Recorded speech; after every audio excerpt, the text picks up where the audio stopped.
gathered here at Dawinya to commission 75 greenhouses and an entrepreneurship and innovation center. This is the biggest green village estate in Ghana, indeed in West Africa, and I thank the dynamic Minister for Business Development, Ibrahim Awal Mohammed, and his hard-working Chief Executive Officer of the National Entrepreneurship and Innovations Plan, NEIP, John Kumar, for this brilliant project. I'm particularly happy with what I'm seeing here because of the critical importance of agriculture in our country's economy. Indeed, more than 50% of our population is engaged in agriculture, which has over the years been characterized by largely old-fashioned production methods and by low income levels for farmers and fisherfolk. This has made the sector unattractive to the youth as a viable means of livelihood. We're told by the data that some 250,000 young men and women graduate from our tertiary educational institutions annually, with only 2% being absorbed in the formal sector, while the remaining 98% seek employment in the informal sector or remain unemployed. A partial response to this has been the establishment of the Nation Builders Corps, NABCO, which has provided jobs for 100,000 unemployed graduates.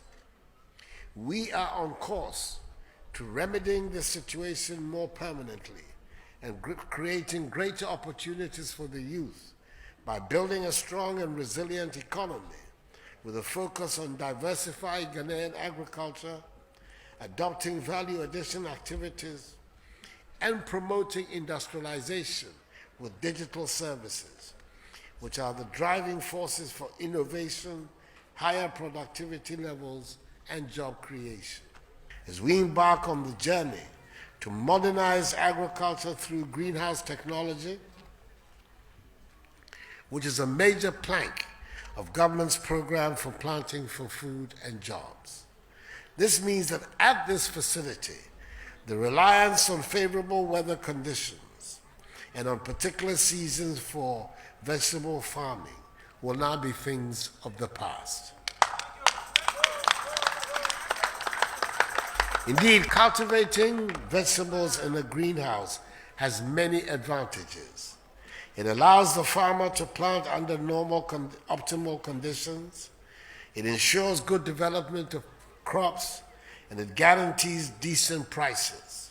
Issues such as droughts are mitigated by the use of greenhouses. I've been reliably informed that the 75 greenhouses here at Dawinya can produce 4,500 tons of tomatoes annually, bringing a yearly revenue of some 11 million cedis and employing a total of 230 people. Already, vegetables from this farm are being sold at ShopRite, Farmers Market, Eden Tree, amongst other places. This is highly commendable, and I say a big aiko to all those involved in this project. Ladies and gentlemen, this greenhouse initiative, as I've already stated, is an integral part of the program for planting for food and jobs. So I urge the Ministry of Business Development to continue to collaborate effectively with the Ministries of Food and Agriculture and of Environment, Science, Technology and Innovation to enhance the prospects of success of this venture. Let me reiterate, the government's policies such as the Program for Planting for Food and Jobs, Free Senior High School, One District, One Factory,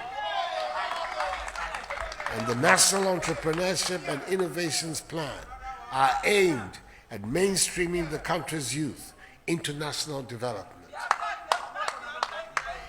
They have been designed to equip our young people with the skills and competencies to enable them play meaningful roles in our socio-economic transformation.